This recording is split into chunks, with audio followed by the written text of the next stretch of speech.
Abbaa obboleessa jaarsanaaf noo jechuun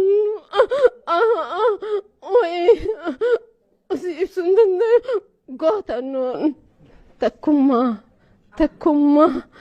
takkummaa jedhee isin lallabee jira noon ummata Oromoo hundaaf dhaamsa qaba. Sa'aama 8 hidhaa mana keessaa ture noon.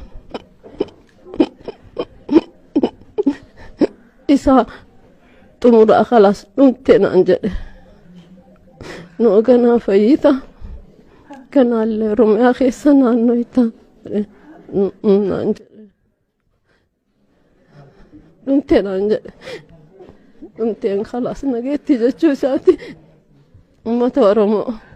sabrii isin yaa kannu anafi sabrii naa kannu takkummaa keessan jabeessa yaa ummata Oromoo yoo isinii galeen hoo booda ummata kanaafne ani waan inni isinitti himuun jiru Allah finfinnee jedhe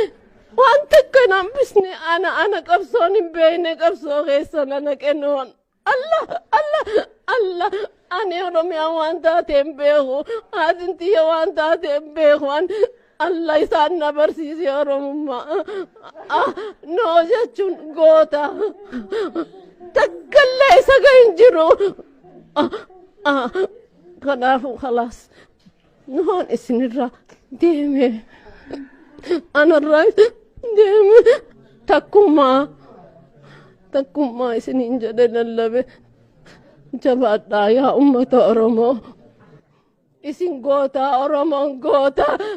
Oromoon jagnaadha Oromoon leenca kakkaa caaluutti osoo darbaamu osoo iyyuu isinitti du'e maaliin dubbadhu naan jettanii isin kakkaa caaluutu isinirraa deemee barru leenca namuun dandeenyeen isallee kuchi isani kute khalaas noon hidhamee ture hidhaa mana hidhaatii miti ni hidhaniin harka miila afaan maaliif summii ture gaajachin isaan summii ture isaaf immoo summii waa'ee biyya isaa guu ibsumoo noon oksijiina isaarraa guu dubbatu biyya isaa noon Allah jannata isaa kennuuf jechumutti kakkaa caaluu dhabdan ummata Oromoo noo qofaami obsa isin yaa kennu way maal jedhinaan jette obboleettii tiyya kanaa ol noon Oromoo jechaatiin hin maraatee bar kutarratti Oromummaa irratti maraatee kana ni beeytanii ni maraate gubadhes keessa gubadhe dabree harka isaa gube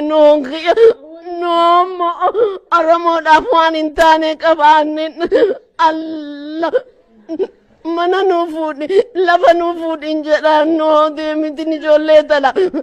ta ummata Oromoon tuqnaan jedheen ani ummata Oromoon fedhu qotee bulaarraa kaasanii naa kannanii bar jedhe laal